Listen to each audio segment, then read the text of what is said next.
Hey everyone, Ronnie at Blue Glass with Brian and Pat here. So we're making these stainless steel 180 degree hidden gutters, and I'll show you how they work. We've got this lip, this lip, this lip, this lip.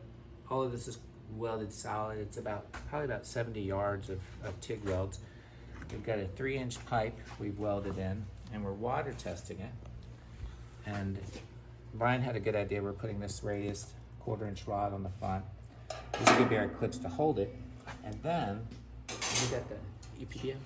The EPDM goes over, and these will go on and get squeezed up, and we've got washers and nuts which are going right here. So basically, the EPDM is going to come and wrap over. We won't have any tape, any sealant, nothing to be a bump, so the water can just run into it. And that's pretty much what it's going to do.